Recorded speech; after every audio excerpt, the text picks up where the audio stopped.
人民要公投，力挺台湾猪，百姓要健康，来猪不要来。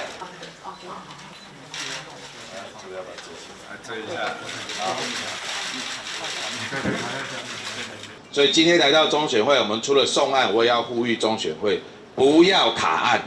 不要卡案。你卡的不是国民党，你卡的不是这一些联署的人而已，你卡的是一个整体的民意。整体的民意有高达70%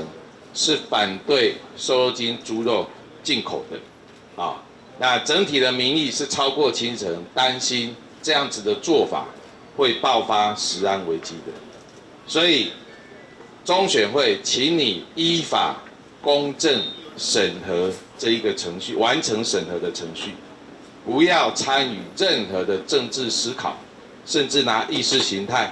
啊，或者以执政党的这一个立场来审核这一次我们所送进来的公投联署书，包括我们还我公投这一个联署也是一样。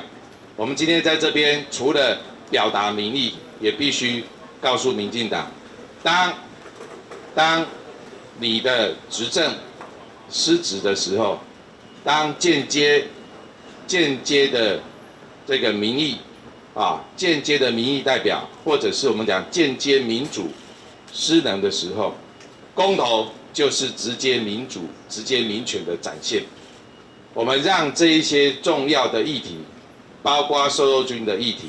让人民自己来决定。在民意之前，大家都要谦卑啦，哈，不管你是多数党，不管你是总统，你是立法委员，你是院长，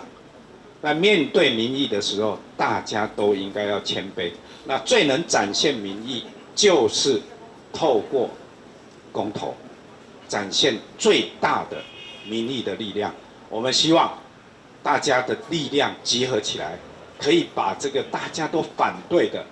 含瘦肉精的美猪不要进到台湾来，确保我们的食安。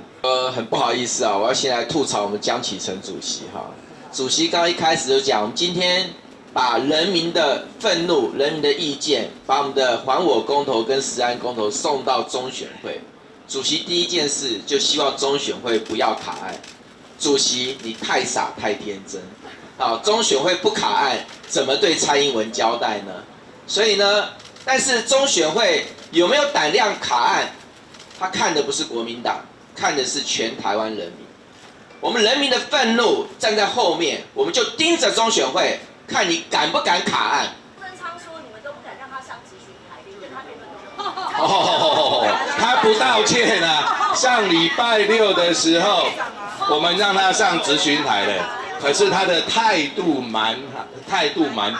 憨啊，然后态度不佳啊，还反质询，对不对？而且啊，昨非今是，